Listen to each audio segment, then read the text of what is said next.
Welcome back to Ask Allison. Here's today's question. I know networking is one of the most powerful ways to build your practice. Who is the most important profession to connect with? PCPs, psychiatrists, other therapists, or something I'm not thinking of? Thanks. Love this question. Love networking.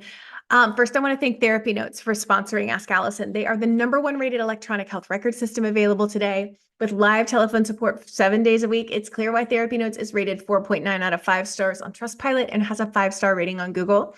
Therapy Notes makes billing, scheduling, note-taking, and telehealth incredibly easy. And all you prescribers out there, yes, they do offer e-prescribe. If you're coming from another EHR, Therapy Notes makes the transition incredibly easy, importing your demographic data free of charge so you can get going right away. Find out what more than 100,000 other mental health professionals already know. Use promo code ABUNDANT at therapynotes.com for 2 free months. So networking is absolutely the most powerful way to build your practice in my many years of experience, yes.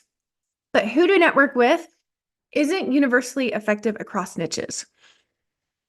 Let's say, for instance, your niche is anxious women who overfunction and put themselves last. Networking with other therapists who are growing their practice isn't going to be as effective as it is for somebody who niches in eating disorders, for instance. Most therapists would see the overfunctioning woman as within their scope, whereas most therapists would refer out the clients with eating disorders. So if you can find full therapists who work with a similar population that's effective, efficient, and dare I say, a fun person to network with, you already have a client population and profession in common, should be an easy hang.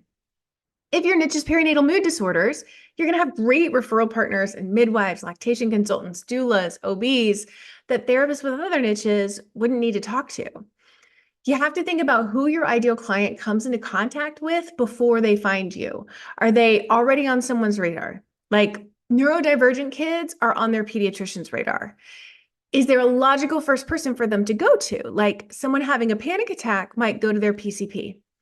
Is there somewhere they'd never go? If your ideal client is super crunchy or has a distrust of physicians, trying to network with doctors doesn't make sense. If your ideal client is hypochondriacal, it makes so much sense. So think too about places they go from reprieve or for reprieve from what they're feeling. Maybe the anxious overfunctioning woman is getting a massage every week for her terrible muscle tension. Maybe the man in recovery from alcohol who has a ton of trauma he still needs to deal with is at the gym 6 days a week. Maybe the new mom is at story time at the library. There are opportunities to be of service here if you've networked with the people in charge, whether it's a presentation or a mention in an email or another way of getting you in front of your ideal clients. The relationships that you build are only going to help you. Plus, it's someone with consistent contact with your ideal clients who know you and think of you as their go-to therapist to refer to. I always tell people to start with therapists because they're usually easier to network with. Like there's almost an immediate bond with other therapists. If you can't figure out who's full and who isn't full, you're not wasting time if you're seeing other people who are not full when you're networking.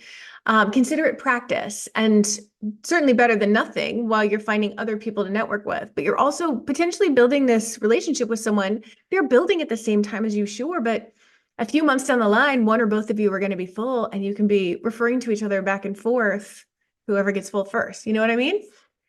Networking involves what you're already really good at.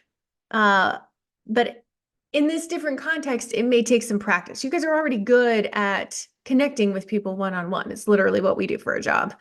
And that's all you have to do in your networking, just less clinical. So practice with therapists. Therapists are pretty great one-on-one.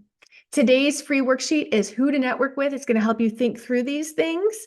You can get that by sending me a message with the word sheets, as in worksheets, and I'll send you a link to every one of our free worksheets. And that way you can just dive into this one and many others. All right, have a really great day.